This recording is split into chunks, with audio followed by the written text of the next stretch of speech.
the 30th of April, 1945, 3:30 p.m.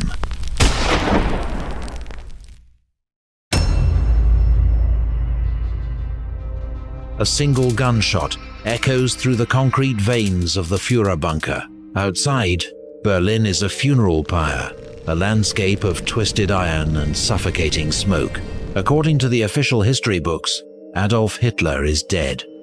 A final act of cowardice, a body burned to ash in a muddy shell crater. Case closed. But for 80 years, a shadow of doubt has refused to vanish.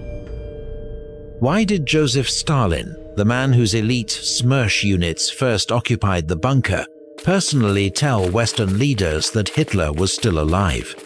Why did the FBI keep a high-priority open file on his whereabouts until the mid-1950s? And how could a man supposedly destroyed by Parkinson's and drug withdrawal plan the most sophisticated vanishing act in human history? Today, on Steel and Strategy, we strip away the propaganda. We analyze the ironclad facts and the haunting technical anomalies. Suicide in the dirt, or the greatest escape ever executed. Let's dive into the bunker Enigma.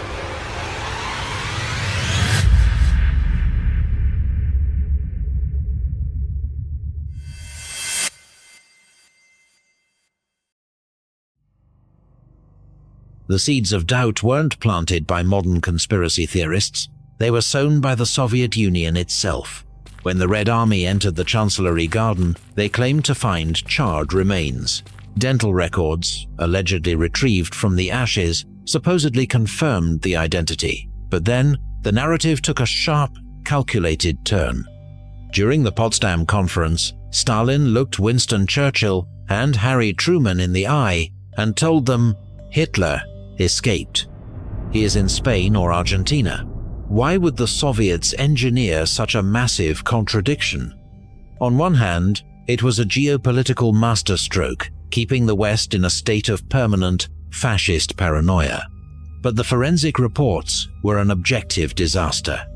Soviet doctors claimed he died by cyanide. Then they claimed a gunshot. Then they claimed both.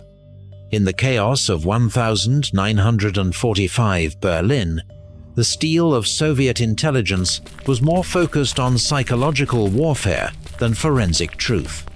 This vacuum of certainty created a mystery that hasn't been solved to this day. Was the discovery of the bodies a staged theatrical production to cover a strategic exit? Let's look at the technical feasibility of an escape.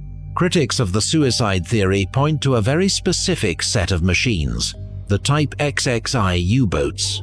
By 1945, Germany had developed the most advanced submarines on the planet, the Elektroboot. These were the first true submarines, capable of staying submerged for weeks and traveling from Europe to South America without ever surfacing. Records show that several of these high-tech vessels vanished from German ports in the final weeks. Two of them, U-530 and U-977, mysteriously surfaced in Mar del Plata, Argentina, months after the war had ended. Why? Who was on board? Before we continue, do you think Hitler really died in that bunker, or did he escape while the world believed he was dead? Tell me in the comments.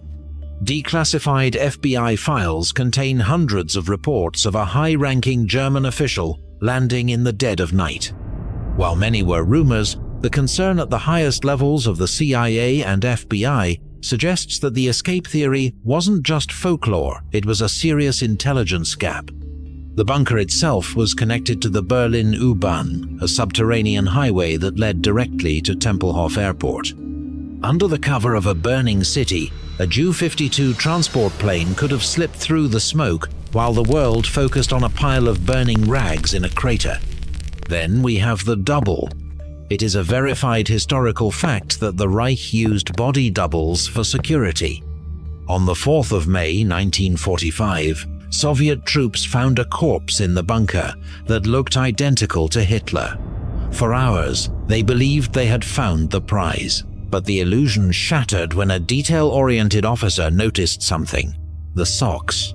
The corpse was wearing mended, poor-quality socks. The real Hitler, obsessed with his image and status, would never have worn repaired hosiery. This raises a chilling question. If there was one double, how many were there? Was the body burned in the garden truly the Führer? Or was it a sacrificial lamb, a decoy meant to provide the forensic truth while the real man was miles away? Even the witnesses in the bunker, the SS guards and secretaries, gave wildly different accounts of the final moments. Some heard a shot, some didn't. Some saw blood on the right temple, others on the left.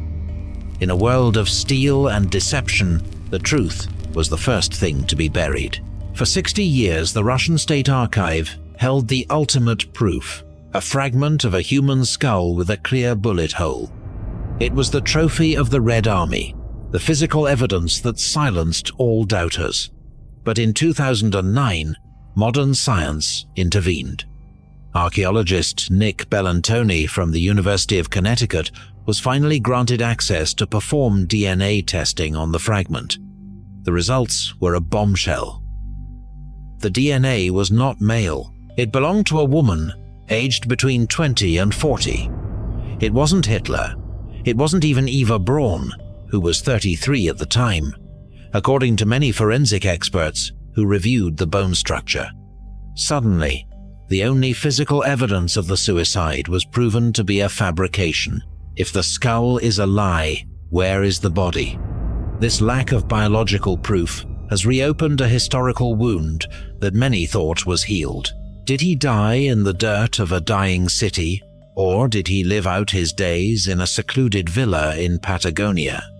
The logistics of an escape were possible, but the physical state of the man suffering from drug-induced tremors and cardiac failure makes a long-term survival unlikely. However, history isn't always about what is likely. It's about what can't be disproven. The bunker Enigma remains the ultimate cold case of the 20th century.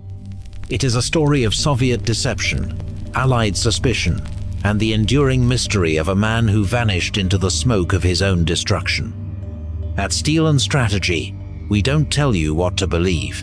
We show you the evidence, the engineering, and the anomalies. Because 80 years later, the iron has cooled, but the truth is still hidden beneath the concrete. Now, give us your opinion. Did Hitler die in the bunker, or did he escape and disappear into history? Share your theory in the comments. Subscribe to join our investigation into the deepest archives of history. The war might be over, but the secrets are eternal.